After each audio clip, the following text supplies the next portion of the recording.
In less than 2 years, my administration has accomplished more than almost any administration in the history of our country. America's so true.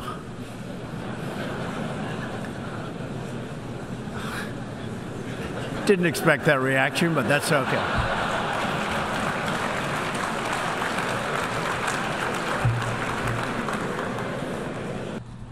Every solution to the humanitarian crisis in Syria must also include a strategy to address the brutal regime that has fueled and financed it, the corrupt dictatorship in Iran. Iran's leaders sow chaos, death, and destruction. They do not respect their neighbors or borders or the sovereign rights of nations. Instead, Iran's leaders plunder the nation's resources to enrich themselves and to spread mayhem across the Middle East and far beyond. We cannot allow the world's leading sponsor of terrorism to possess the planet's most dangerous weapons. We cannot allow a regime that chants death to America and that threatens Israel with annihilation to possess the means to deliver a nuclear warhead to any city on earth. Just can't do it. Many nations in this hall will agree that the world trading system is in dire need of change. For example, countries were admitted to the World Trade Organization that violate every single principle on which the organization is based.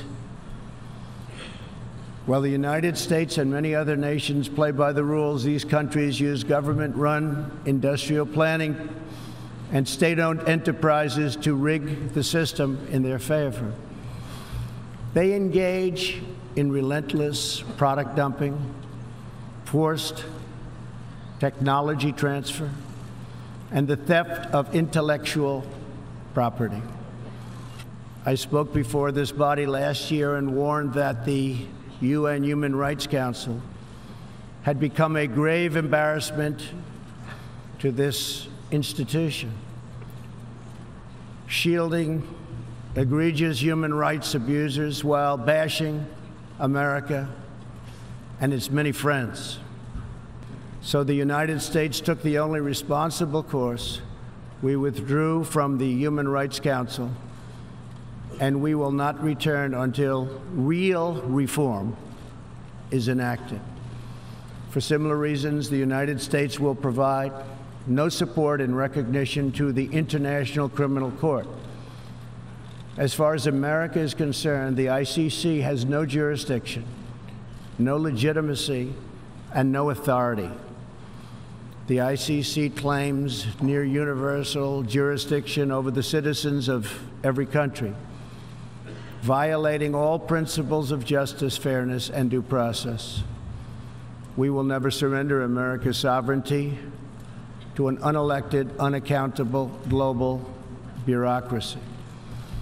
America is governed by Americans, and we expect other countries to pay their fair share for the cost of their defense. The United States is committed to making the United Nations more effective and accountable.